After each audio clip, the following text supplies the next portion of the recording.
Merhaba arkadaşlar.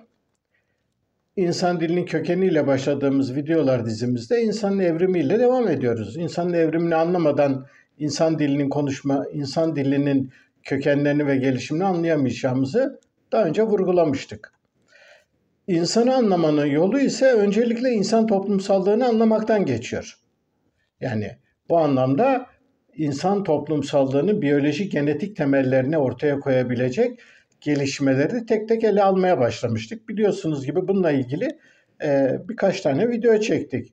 İlk videoda insan toplumsallığının çıkış noktasını oluşturan noktalardan birisi olarak kadınların yani dişilerin doğum yapmalarının ne kadar problemli bir hale geldiğini ve dolayısıyla kadınların tek başına doğum yapamadıkları için ebelik denilen bir mesleğin ortaya çıktığını ve ebeler ve diğer insanların yardımlarıyla ancak kadınların doğum yapabildiklerini, doğum yapmanın ötesinde çocukları bakmanın, yetiştirmenin ve onları büyütmenin uzun yıllar alması ve bunu olaydan dişiler tek başına bu işin altından kalkamadıkları için toplumsal dayanışmanın zorunlu olduğundan söz etmiştik.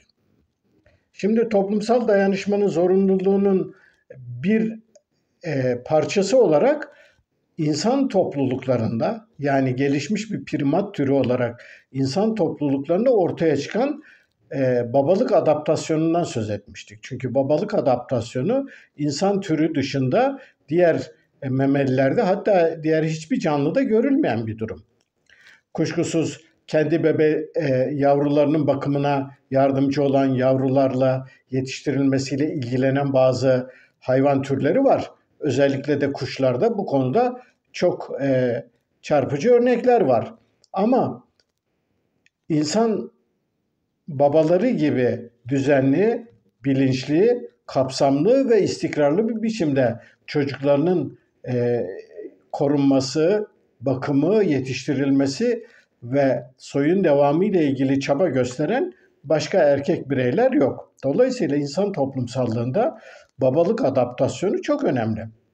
Şimdi bu videoda babalık adaptasyonu en az babalık adaptasyonu kadar önemli nine dede adaptasyonunu ele alacağız. Şimdi nine dede adaptasyonu aslında biyoloji literatüründe daha çok büyük anne, nine hipotezi olarak geçiyor. Büyük anne hipotezi ya da nine hipotezinin çıkış noktasını ise kadınların 40'lı yaşlardan sonra özellikle 50 yaşlara doğru menopoza girmeleri oluşturuyor. Şimdi bu konunun ayrıntılarına girmeden önce önceki videolarla ilgili bir uyarıda bulunmak istiyorum. Çünkü videoları izleyen arkadaşlarım bazıları benim ele aldığım konularla ilgili olarak ki bunu yapmalarında bir sakınca yok ya da bunu yapmaları çok doğal. Çünkü şimdiye kadar insanın evrimiyle ilgili konular ele alındığında karşılaştıkları açıklamalar, teoriler onlara belli klişeleri hatırlattığı için şimdi benim konuşmalarımdan da ister istemez aynı sonuçları çıkarmışlar. Yani örneğin diyelim ben 2-3 video önce tek eşlilikten söz ederken tek eşlilik yerine tek eşli evlilik demişim. Yani dilim sürçmüş ki bu konuları biliyorsunuz daha önce birkaç kere sizlere uyarmıştım. Ben olgusal hata yapabilirim. Bunları düzeltmeye çalışmıyorum. Çünkü bu olgusal hatalar ben burada bir ders anlatmıyorum, bir bilgi vermeye çalışmıyorum. Ben sadece konuları nasıl ele alınabileceğine ilişkin bir yöntem sunmaya çalışıyorum. Dolayısıyla ben tek eşlilik yerine tek eşli evlilik deyince insanların kafaları karışmış ve evlilikle ilgili bir takım olaylardan söz ettiğimi falan düşünmüşler. Oysa ki bildiğiniz gibi evlilik dediğimiz olay esas olarak bir devletin varlığını gerektirir. Yani evlilik belli bir yasa karşısında çiftlere belli yükümlülükler yükleyen ve dolayısıyla bu yükümlülüklere uyulmadığında yaptırımları, cezaları olan, boşanması, şuyu buyu, mal paylaşımının bir sürü ayrıntıları bulunan bir kurum yani. Böylesi bir kurumun olabilmesi için bildiğiniz gibi bir devletin olması lazım. Devletin tarihi ise burada 5-6 bin yıldan öteye gitmiyor. Hadi diyelim devlet kavramını çok esnetelim, geniş tutalım. Yani bu istediğiniz kadar zorlayın. 9-10 bin yıldan öteye gidemezsiniz. Oysa ki benim burada anlatmaya çalıştığım adaptasyonlar, gerek babalık adaptasyonu, gerek bu videoda ele alacağım nine dede adaptasyonu, gerekse tek eşlilik gibi konular, bu konuların tarihi nereden baksanız en aşağı 3-4 milyon yıl önceye gidiyor. Yani insanın ataları olarak Australopithecus'ları aldığımızda böyle. Ki daha önceki videolarda değindiğim gibi onlardan önce yaşamış bazı türler var. Eğer onları insanın ilk ataları olarak alırsak 6-7 milyon yıl geriye gitmemiz gerekir. Dolayısıyla benim burada anlatmaya çalıştığım konular en azından 4-5 milyon yıllık bir geçmişe dayanan konular ve dolayısıyla bu konuları tartışırken günümüzün bir takım kavramlarıyla, evlilikle ya da işte ne bileyim ataerkillikle, anaerkillikle ya da bir takım babalığı bugünkü anlamıyla ya da bugünkü biçimiyle falan ele almak doğru bir şey değil. Ben bunlardan söz etmiyorum. Ben insanın evriminde insan toplumsallığını ortaya çıkaran biyolojik genetik temellerin atıldığı adaptasyonlardan söz ediyorum. Neyse bu kısa hatırlatmayı yaptıktan sonra nine dede adaptasyonuna geçebiliriz. Bilmem sizin de hiç dikkatinizi çekti mi? Çevrenizde eğer yaşlı insanları dikkatli biçimde incelediğinizde göreceğiniz tek şey şudur. Genellikle nineler yani babaanne ve anneanneler dedelerden daha çoktur. Yani genellikle dedeler erken ölür. Şimdi dedelerin erken ölmeleri ve ninelerin uzun yaşamaları tek bizim toplumumuzda görülen bir durum değil. Dünyanın bütün ülkelerinde, bütün toplumlarda geçmişten bu yana görülen çarpıcı bir olay. Dolayısıyla ninelerin dedelerden daha uzun yaşıyor olmalarının bir takım biyolojik genetik temelleri ve bunun açıklanmasının olması gerekiyor. Ki aslında gerçekten de bu biyolojik genetik temeller vardır. Yani ninelerin dedelerden daha uzun yaşamalarını sağlayan evrimsel bazı adaptasyonlar ve gelişmeler var. Şimdi bunların çıkış noktası da aslında menopoz olayına yatıyor. Yani menopoz kuşkusuz duymuşsunuzdur. Menopoz kadının adetten kesilmesi. Yani artık yumurta üretememesi, yumurta üretemediği ve adetten kesildiği için de artık kadının üreme yeteneğini yitirmesidir. Şimdi insan türünün dışında canlılar arasında şimdiye kadar tespit edilmiş tek örnek balinalar. Balinalardan da birkaç tür var. Yani benim bildiğim örneğin bu sevimli yüzlü katil balina olarak geçen orkalar. Bir de bir tür kambur balina var. Onlar menopoza giriyor. Onların dişileri menopoza giriyor. Başka araştırmalarda başka balina türlerinden de söz edildiğini duydum ama konuda net bir bilgim yok. Neyse sonuçta insanlar ve balinalar dışında hiçbir memeli türünde menopoz denilen bir olay yok. Demek ki bu menopoz denilen olay istisnai bir olay ve insan türünde ortaya çıkması da aslında hiç de tesadüf değil. Çünkü tesadüf olmaması balinalar üzerine yapılan çalışmalar bize bunun ipuçlarını veriyor. Çünkü balinalar da insanlar gibi aslında sosyal hayvanlar.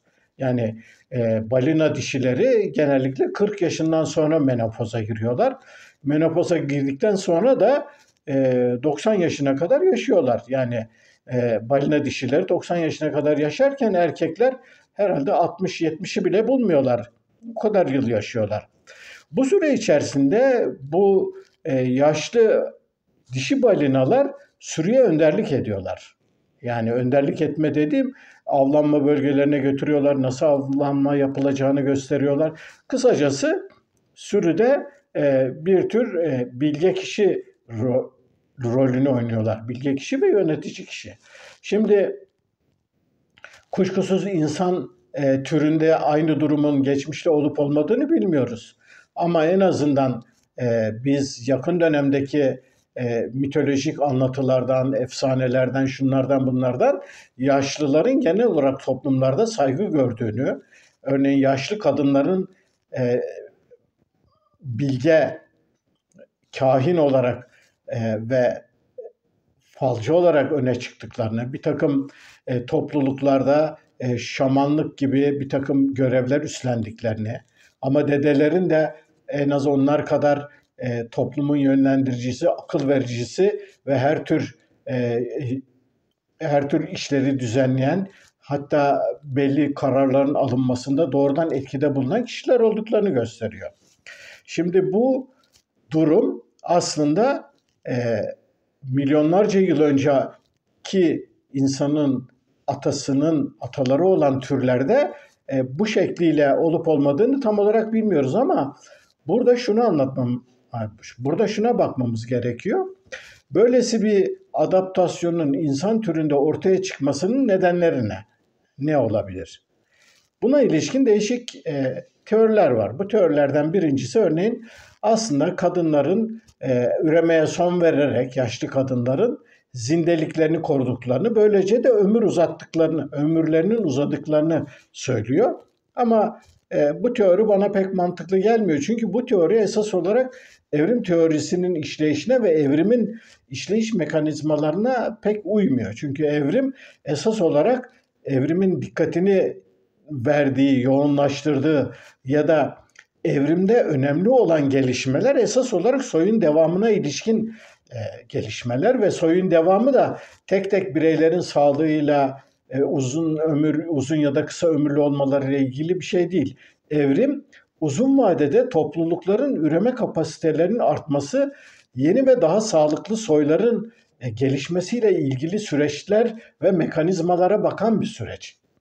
Dolayısıyla evrimin tek tek bireylerin, dişi ya da erkek bireylerinin uzun ömürlü olup olmamalarıyla ilgilenmesi diye bir durum yok. Yani ilgilenmeme derken tabii evrimsel süreçlerin sonuçta bunu gözetir bir biçimde evrilip evrilmediklerinden söz etmemiz doğru olmaz. Yani evrim esas olarak üreme faaliyeti, üreme başarısı üzerine bütün mekanizmaları ve gelişmelerle ilerleyen bir durum. Şimdi evrim açısından baktığımızda menopozun ortaya çıkmasının bir diğer açıklaması aslında geçmişte büyük anne ya da nine hipotezi olarak anılan, ama benim burada bunun kapsamını genişleterek nine dede adaptasyonu olarak adlandırdığım açıklama olabilir.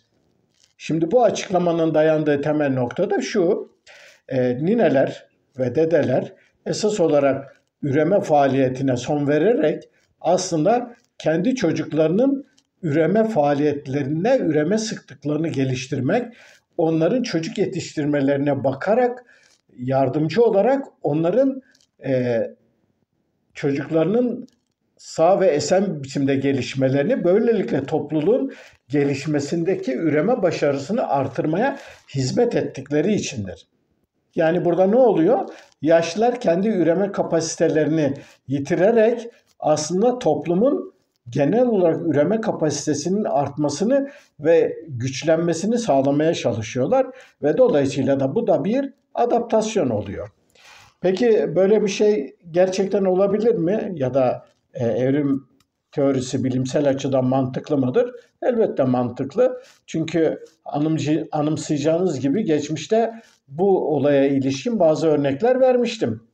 Hatırlayacağınız gibi örneğin orak hücre anemisi diye bir hastalıktan söz etmiştim. Bu hastalık Amerikalı ataları köle olan zencilerde çok sık görülüyordu. Çok sık görülmesinin nedeni, bilim insanları yaptıkları çalışmalardan sonra şunu bulmuşlardı. Evet, bu insanlarda orak hücre anemisi daha sık görülüyor. Çünkü orak hücre anemisinin neden olduğu hemoglobindeki değişiklikler aslında sıtma hastalığının gelişmesini engelleyen özelliklerdi. Yani orak hücre anemisine neden olan genin hemoglobinle ilişkisindeki durum, hemoglobinin yapısına yaptığı etkiler, sıtmaya neden olan antijenlerin, yani zararlı mikropların tutunmalarını ve gelişmelerini engelliyordu. Yani Avrupa'da doğan çocuklar Avrupa'daki yaygın ölümlere ve büyük yıkımlara neden olan sıtma hastalığına yakalanmıyorlardı. Ama bu insanlar yaşlanmaya başladıktan sonra, yani orta yaşı geçtikten sonra aynı gen bu sefer orak hücre anemisi dediğimiz bir tür Akdeniz anemisinin, yani kan hastalığının, kan kanserinin nedeni haline gelebiliyordu. Ve dolayısıyla ne olmuş oluyor? Bir dönem için üreme başarısına yararlı olan, yani diyelim sıtmayı engelleyen bu gelişme uzun vadede Akdeniz anemisine neden olarak bu sefer de yıkıcı bir etki gösteriyor. Şimdi bu tür genlere biz biyoloji literatüründe antagonist pleiotropi deniyor. Şimdi pleiotropi dediğimiz şey bir genin bir bireyde farklı, hatta bazen zaman zaman birbirine zıt etkilerde bulunabilmesi özelliği. Antagonist ise bildiğiniz gibi çelişki, uzlaşmaz çelişki demek. Dolayısıyla kadınların menopoza girmelerini antagonist pleiotropinin bir örneği olarak kabul eden birçok görüş var. Ve bu görüşlere göre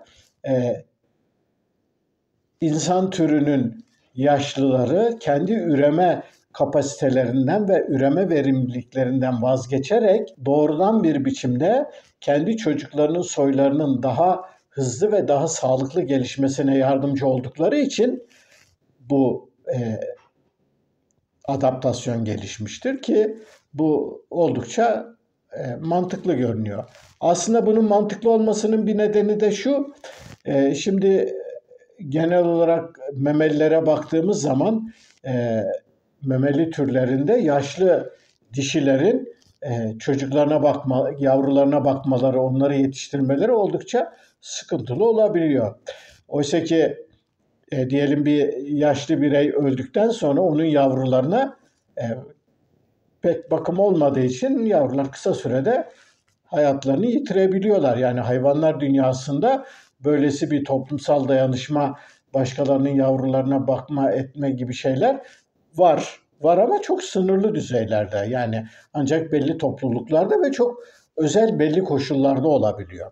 Şimdi bu açıdan bakıldığında insanın atalarının da ortaya çıkan menopozun aslında insan dişi bireylerinin üreme verimliliğinden uzaklaşmaları aslında onların toplumun üreme verimliliğini artıracak yönde çabalarda bulunmaları bakımından bir avantaj sağlar gibi gözüküyor. Gelişmiş memelilerde genel olarak hayvanların, yani dişi bireylerin üreme kapasiteleri ömürleriyle hemen hemen aynı denk geliyor. Yani bir fare, bir kedi, köpek ya da başka bir hayvan ya da ölmeyle birlikte üreme faaliyeti sona erdiği için bu tür türlerde üreme faaliyetiyle ömür süresi hemen hemen birbirine denk düşüyor. Yani üreme faaliyeti sona erdikten sonra yaşamda kalan insan ve balinalar dışında bildiğimiz başka gelişmiş memeli ya da gelişmiş canlılar yok. Şimdi aslında bu durum primatlar açısından primatların ömürleri ile kıyaslandığında insanların ömürleri de oldukça uzun. Yani bize en yakın şempanzeleri düşünün. İnsanların ömrü şempanzelerin neredeyse 2 katı. Diğer türlerde de hemen hemen aynı durum var.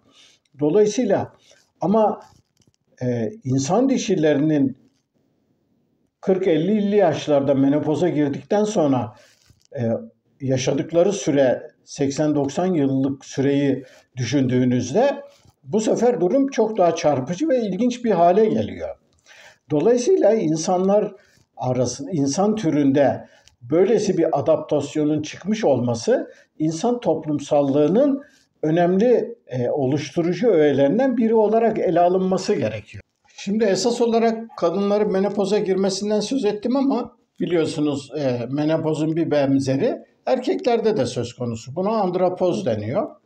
Fakat antropoza giren erkekler de belli bir yaştan sonra, 50'li yaşlardan sonra kademeli olarak üreme etkinlikleri azalıyor. Bazıları örneğin tamamen üreme yeteneğini yitiriyor. Ama birçok örnekte erkeklerde kadınlardaki menopoz kadar kesin sınırlar ve güçlü bir etkilenme görmüyoruz. Yani birçok erkekte bu üreme etkinliği, örneğin 80 hatta 90'lı yaşlara kadar üreyebilen erkekler var. Şimdi burada böyle bir farklılık var.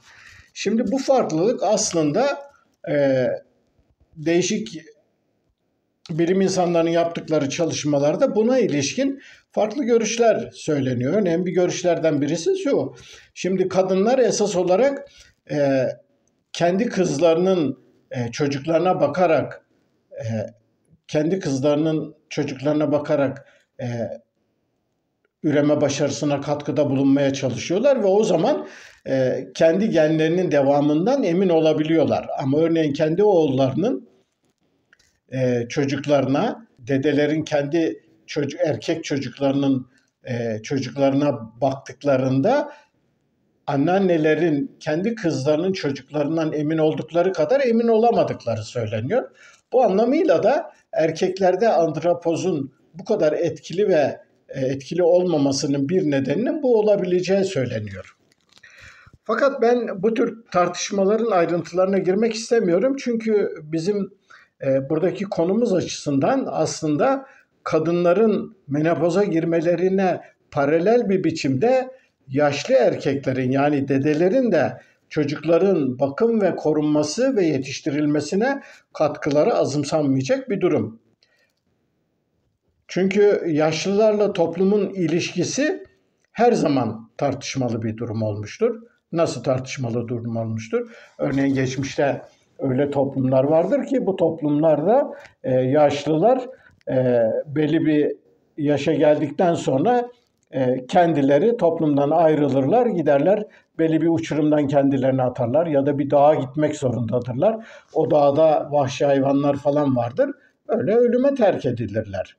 Yani geçmiş toplumlarda böylesi gelenekler vardı. Bunlar yani o kadar uzak geçmişin anıları da değil. Nitekim günümüzde bir takım halk efsanelerinde, mitolojik öykülerde bunlara ilişkin çok sayıda örnek var. Yani bizim Anadolu kültüründe bile işte buna ilişkin Kocalar Kuyusu ya da Kocalar Ocağı diye anılan yerler vardır. Örneğin bazı öykülerde bu vardır.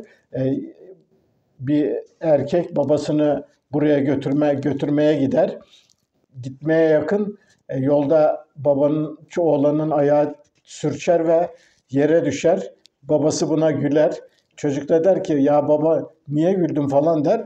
O da der ki ya oğlum işte ben de kendi babamı böyle Kocalar Kuyusu'na götürürken düşmüştüm, onu hatırladım der. Yani beni öldürmeye götürdüğünü biliyorum anlamında söylemiştir. Çocuk bunu duyunca çok büyük bir hüzne kapılır. Ondan sonra babasına kıyamaz, onu götürür işte bir mağaraya koyar, ona yiyecek götürür. Bir süre sonra da artık babasını öldürmediğini ve onu yaptığını açıklar. Yani buna benzer birçok toplumların mitolojilerinde, halk öykülerinde böyle efsaneler vardır. Yani Amerikan Kızıl Derililerinin öykülerinde ve Kafkas mitolojisinde buna ilişkin örnekler ben okuduğumu çok iyi hatırlıyorum. Yani bunu şunun için anlatıyorum. Bu nine dede adaptasyonunu düşünürken günümüzde nine ve dedelerle günümüzdeki ilişkileri göz önüne tutmamak gerekiyor. Geçmişin koşullarında milyonlarca yıllık süreçte toplumlardaki farklı grupların birbirleriyle ilişkilerine bakmak gerekiyor. Hatta örneğin biyolojide infantiside, yani Fransızca söyleyişi bu, birebir anlamı çocuk katli. Yani yavruların öldürülmesi diye bir olay var. Bu olay bildiğiniz gibi değişik hayvan türlerinde çok yaygın biçimde görülür. Örneğin bir dönem sosyal medyada çok yaygındı. Bir leyleği düşünün. Yuvasında 3 tane yavru var. Daha tüylenmemişler, küçücükler. Leylek gagasıyla alıyor 3 yavrudan birisini, minarenin üstünden yavruyu aşağıya atıyor. Öldürüyor yani. Buna çocuk katli diyoruz. Şimdi aynı örnek evcil kedileri olanlar yaşamış olabilirler ya da duymuş da olabilirler. Kedilerde, köpeklerde de vardır. Örneğin sakat bir yavru olduğu zaman ya da çelimsiz bir yavru olduğu zaman bazı durumlarda, özellikle de sokak kedilerinde bu çok görülür. Onlar yavrularını, o sakat bireyi öldürüp yerler.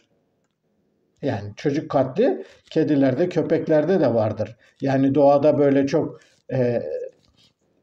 sık görülen bir olaydır ki aynı durum insan toplumlarında da milyonlarca yıl boyunca değişik koşullarda etkisini sürdürmüştür.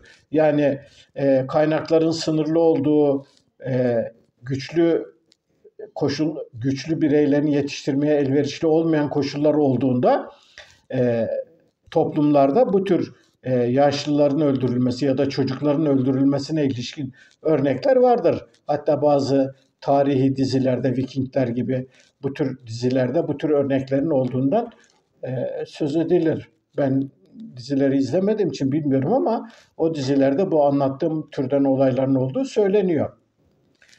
Zaten o kadar uzağa da gitmeye gerek yok. Eski Yunanları düşünün. Eski Yunan medeniyetinin en önemli sitelerinden birisi bildiğiniz gibi Atina'ydı. Fakat Atina'nın en büyük rakibi Spartalılardı. Spartalılarda ise onların toplumsal geleneklerinde şöyle bir şey vardı. Diyelim bir çocuk doğduğunda, erkek çocuk, bu çocuğu tutuyorlar, dağda bir mağaraya götürüyorlar, oraya bırakıyorlar 3 gün. 3 gün sonra gidiyorlar. Eğer o 3 gün sırasında bebek soğuktan donmaz, işte yani hayatta kalırsa onu alıp eve getirip beslemeye başlıyorlar. Yoksa o yaşamaya elverişli değil, güçlü değil. Dolayısıyla onunla uğraşmaya değmez anlamında bir anlayış vardı. Yani ki Spartalılar dediğiniz bu Herodot ya da işte Platon, Aristo'dan değişik kitaplarında duyduğumuz bu örnekler şurada 2000-2500 yıl önceki olaylar. Oysa ki bir de milyonlarca yıl önce geriye gidin. Milyonlarca yıl önce çok değişik insan türleri ve bunların atalarını düşünün. Onların bu türden etkinliklerde, yani çocuk katli ya da yaşlı katli gibi önlemlere başvurmuş olmaları o kadar garip bir durum değil. Yani bunları anlatarak ne demeye çalışıyorum? Böylelikle şunu anlatmaya çalışıyorum. Yani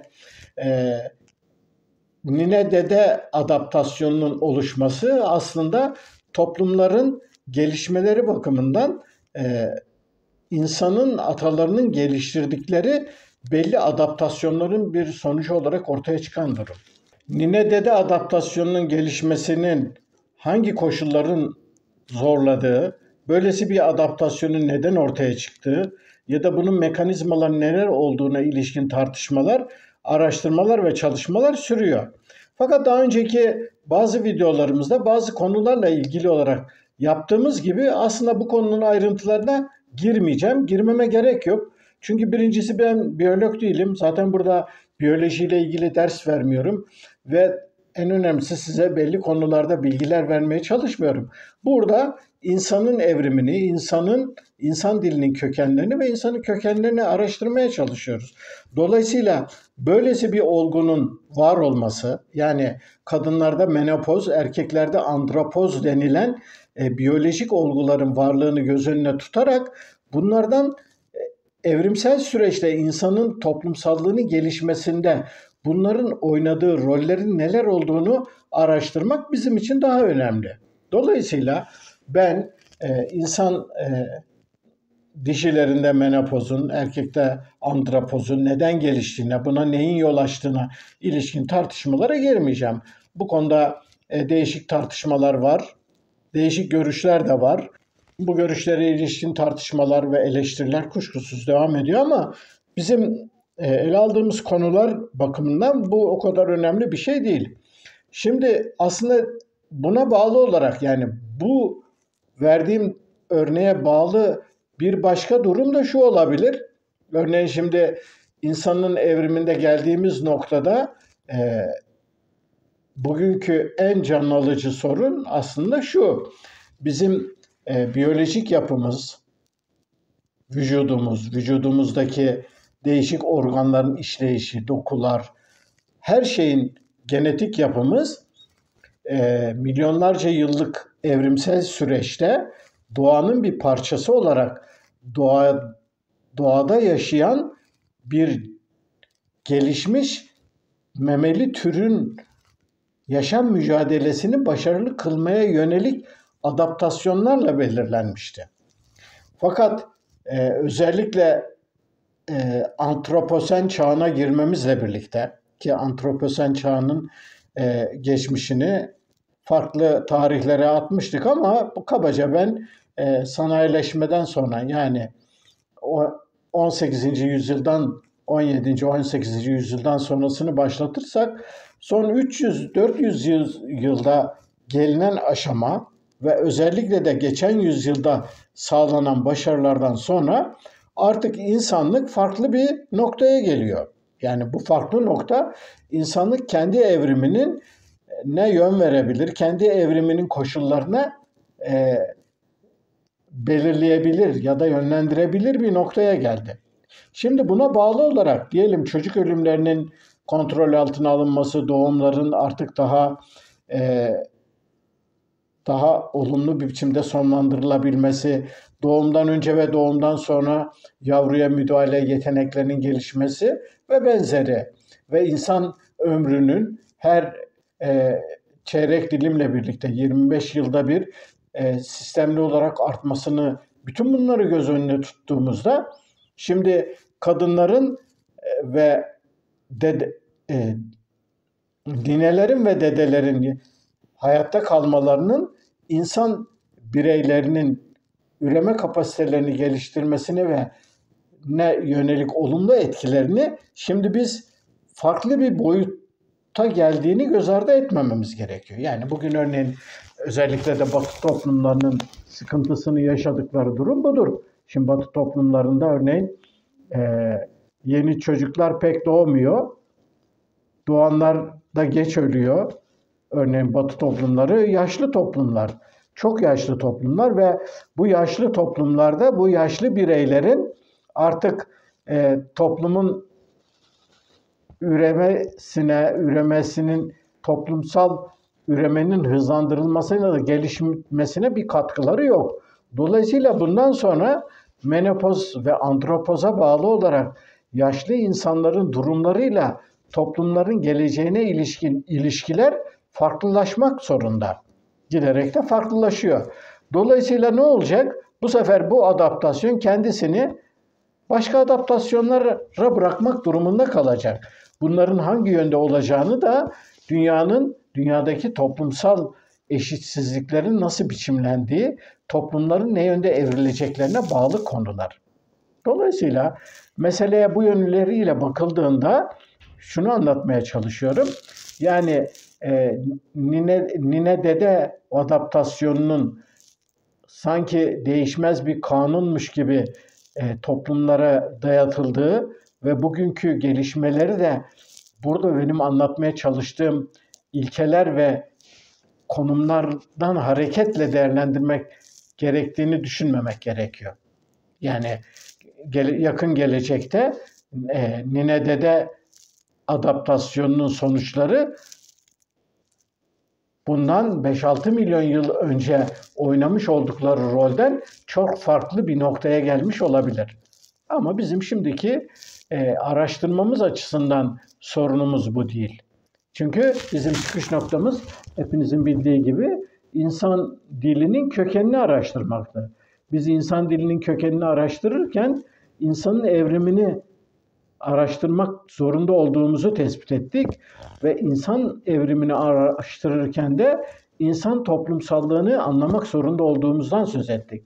Şimdi insan toplumsallığının ne olduğunu ve nasıl geliştiğini bilmeden bu konudaki gelişmelerin ve bunların birbirleriyle ilişkilerini kavramadan konuya devam edemeyiz. Bu açıdan insan toplumsallığını oluşturucu öğelerden biri olarak nine dede adaptasyonunun her yönüyle ele almamız gerekiyor. Şimdi nine dede adaptasyonunda aslında ninelerin ve dedelerin rollerinin farklılığına ilişkin ayrıntılar da burada bizi ilgilendirmiyor. Çünkü evrimsel açıdan bakıldığında aslında biyologların sık sık bu tür konuları tartışırken göz önünde tuttukları noktalardan birisi de akraba kayırmacılığıdır. Yani genel olarak hatta bu konuda Hamilton kuralı diye bir kural vardır. Bu kurala göre bir kişi kendi akrabalarıyla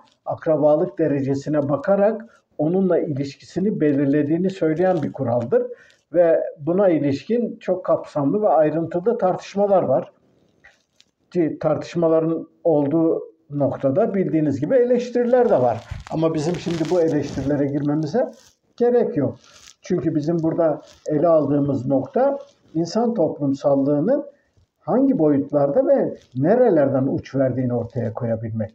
Bu açıdan baktığımızda en azından bir babalık varz adaptasyonunun ortaya çıkması gibi nine dede adaptasyonunun ortaya çıkması da insan türünün ilk atalarının gelişmelerinde çok önemli roller oynamış olduğundan hiçbir kuşkumuz yok.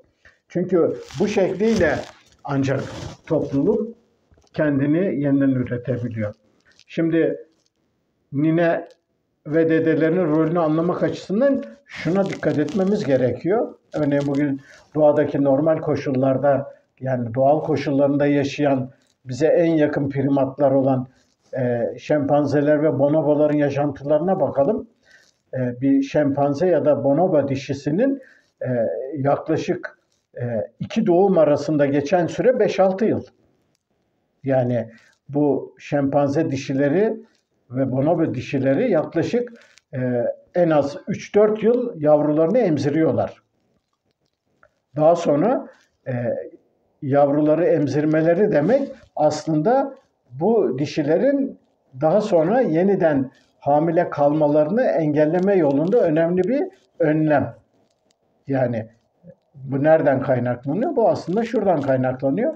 Yani bir dişinin yavrusunu emzirmesi onun sütüyle birlikte belli hormonları salgılaması anlamına geliyor. Bu hormonların bir kısmı üreme içgüdüsünü baskılıyor.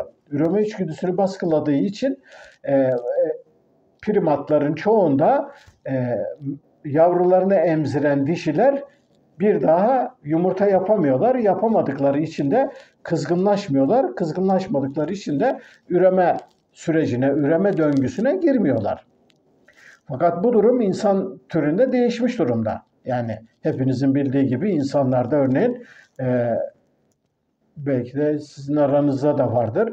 Kardeşiyle arasında yani bir yaş olan, hatta bir yaştan az olan kişiler bile var. Dolayısıyla kuşkusuz insan dişileri de hiç başka yiyecek vermeden bebeklerini sadece emzirdikleri zaman onların da hamile kalma süreleri uzuyor ama bonobolarda ve şempanzelerde olduğu kadar bir kesin sınırlayıcı bir durum yok. Dolayısıyla insan dişileri yaklaşık 1-1,5 sene içerisinde yeniden doğum yapabiliyorlar. Şimdi insan dişilerinin 1-1,5 sene içerisinde yeniden doğum yapmaları için mutlaka onlarda bir dizi adaptasyonundan geçmeleri gerekiyor. Peki bu adaptasyondan geçmeleri nasıl oluyor? İşte bu adaptasyonların oluşabilmesi için koşulları sağlayan en önemli etkenlerden birisi nine ve dedeler. Şimdi nine ve dedelerin sayesinde çocuğun korunması, bakımı ve yetiştirilmesine ilişkin annelerin üzerinden büyük bir yük alındığın durumda annelerin yeniden hamile kalmaları ve çocuk doğurabilmeleri olanaklı kılıyor. Ama şöyle düşünün, diyelim anne insan atalarında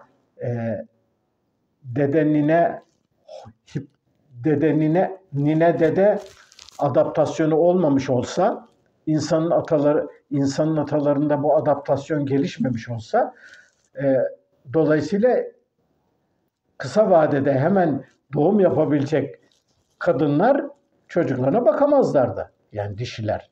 Yani diyelim bebeğini doğurdu. Geçmişin o tehlikelerle dolu savanalarını, ormanlarını düşünün. Yani bir yandan sürekli dolaşmak zorundasın. Bir yandan kucağında 2-3 yaşında bir bebekle dolaşıyorsun. Çocuğu emanet edebileceğin birileri de yok. Ne kadar olabilir? Ama en yakınının olabilir.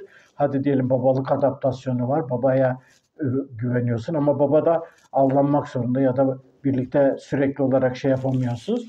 Dolayısıyla burada o adaptasyonun gerçekleşebilmesini sağlayan koşullar bakımından nine dedelerin ortaya çıkması ve bu yönde bir adaptasyondan geçmiş olmaları son derece önemli. Yaşlı insanların yani ninelerin ve dedelerin çocuk bakımı ve çocuk yetiştirilmesi açısından hangi bakımlardan kendi kızlarının ve oğullarının yardımcı olduklarını ve bunun ayrıntılarına burada girmek istemiyorum. Çünkü buna gerek yok. Biraz geçmişi, biraz toplumların tarihine, geçmişte yaşanmış örneklere, değişik hikayelere falan bakıldığında bunun sayısız örneklerini ve bu işin nasıl yapıldığının ayrıntılarını kolaylıkla hepiniz görebileceksiniz. Dolayısıyla burada konunu daha fazla uzatmadan bu bölümde anlattığım konuyu toparlayarak bu videoyu sonlandırmak istiyorum. İnsan dilinin kökenini anlamak bakımından insanın evrimini incelerken çıkış noktamızın ve en önemli dikkat edeceğimiz konunun insan toplumsallığının gelişimi olduğundan söz ettim. Ve insan toplumsallığının hangi koşullarda, hangi adaptasyonlardan geçerek evrimleştiğini anlamaya çalışıyoruz.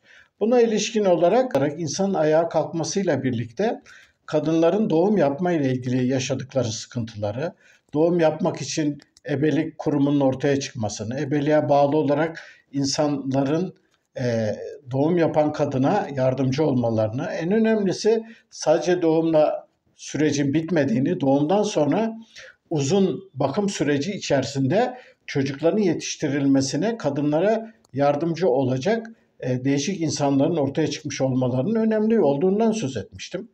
İkinci olarak bu sürecin bir parçası olarak babalık adaptasyonundan söz ettik. Çünkü başka hayvan türlerinde görülmeyen bir örnek olarak babalığın ortaya çıkması insan toplumsallığının oluşmasında önemli bir etmendi.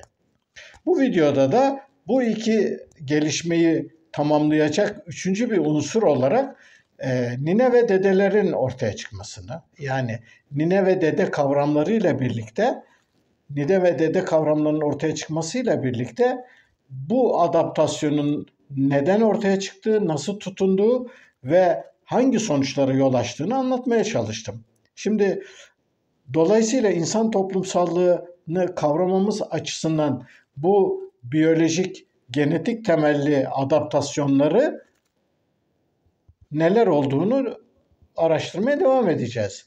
Dolayısıyla bundan sonraki videolarda bu konulara devam etmeyi sürdüreceğim. Sanırım gene videonun sonuna gelmiş bu durumdayım. Beni dinlediğiniz için teşekkür ederim. Bir sonraki videoda buluşmak üzere. Hoşça kalın.